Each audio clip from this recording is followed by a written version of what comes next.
کو بلا کے لاؤ. جب بلانے گئے تو رستے میں عورت پہ نظر پڑی. پہلی نظر تو معاف ہے لیکن دوبارہ دیکھ بیٹھے. دوبارہ نظر پڑی تو پریشان ہو گئے. خیال آیا میں نے تو خیانت کی اپنے نبی پاک سے. حضور نے تو منع کیا یہ کام کرنے سے. اب واپس حضور کے پاس نہیں آئے, جنگل میں چلے گئے. ابن قدامہ نے کتاب التوابین میں اس روایت کو لکھا ہے.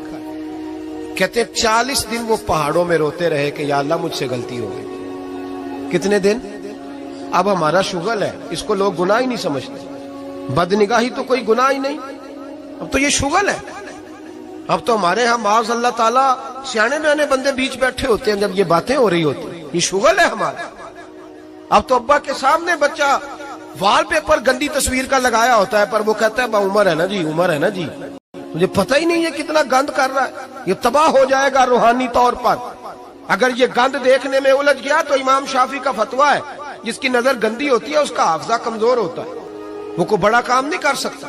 وہ نفسیات کا مریض ہو جاتا ہے جو گندی نظر والا آدمی ہوتا ہے. ہمیں پتہ ہی نہیں کہ ہمارے مسائل اصل میں ہیں کیا.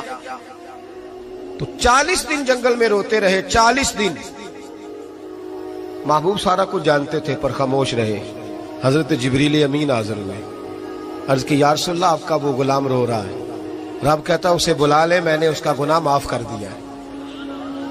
تو نبی پاک صلی اللہ علیہ وسلم نے حضرت مولا علی شیر خدا اور جناب سلمان فارسی کو بھیجا, فرمایا فلاں جگہ ہے لے آؤ. کہتے ہیں جب ہم گئے تو 2 پہاڑوں کے درمیان جناب سالبہ تڑپ کے رو رہے. ہمیں دیکھ کے اور روئے. کہنے لگے علی میرے بارے میں کوئی آیت تو نہیں نازل ہو گئی؟ تو کہا نہیں, چل حضور نے بلایا ہے. کہا اچھا حضور کہتے کیا تھے, فرماتے کیا تھے؟ کہا پتہ نہیں لیکن بلایا ہے. کہتے جب ہمارے ساتھ چلنے لگے مسجد نبوی قریب آئی تو کہنے لگے علی بہت بڑا گناہ کر بیٹھا ہوں, نظریں میلی ہو گئی, وضو نہیں آنکھوں کا, مجھے ڈائریکٹ نہ لے کے جاؤ حضور کے پاس. جب نبی پاک نماز کی نیت باندھ لینا پھر میں جاؤں گا, میں پیچھے کھڑا ہو جاؤں گا حضور کے. میری طبیعت میں حوصلہ نہیں. یہاں تو پتہ نہیں میں کس طرح عشق رسول کا دعویٰ کرتا ہوں منبر پر بیٹھ کر, اور ہماری یہ میلاد آئے گا تو محفل میلاد میں اس طرح کے دعوے ہوں گے اسٹیج پر کہ الامان والحفیظ. پتہ نہیں کیا کیا لوگ کہہ دیں گے, پتہ نہیں ہم کیا ہے اور ہم کیا کہہ رہے ہیں. من آنم کے من دانم, پتہ ہی نہیں, اور کتنا بڑا دعویٰ کر دیا. کہ میرے اندر طاقت نہیں سامنا کر دے. مولا علی فرماتے ہیں جب حضور نے مغرب کی نماز کی نیت باندھی تو انہوں نے بھی پیچھے نیت باندھ لی.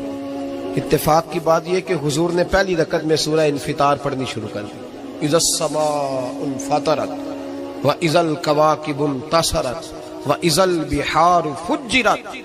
کہتے ہیں جب محبوب اس آیت پہ پہنچے نا کہ یا ایھا الانسان ما غرک بربک الکریم, اے انسان تجھے کس چیز نے دھوکے میں ڈال دیا, حالانکہ تیرا رب تو بڑا ہی کرم کرنے والا ہے.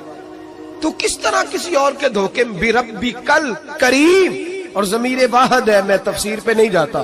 کہا تیرا اپنا رب, بربک تیرا اپنا رب, تیرا رب تو بڑا کریم ہے, تو پھر بھی کہیں اور چلا گیا. جب یہ آیت سنی تو پیچھے چیخ ماری, بے ہوش ہو کے گر گئے. گھر والے گھر لے گئے. نماز مکمل ہوئی تو حضور نے فرمایا کیا ہوا؟ عرض کی حضور وہ تو رو پڑے تھے, گھر لے گئے. محبوب پیچھے گئے تو بے سدھ پڑے, تیز بخار ہو گیا.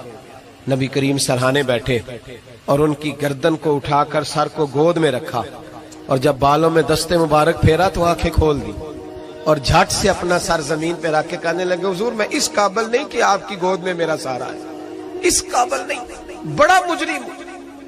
تو محبوب نے فرمایا تجھے مبارک ہو, رب نے تجھے معاف کر دیا ہے.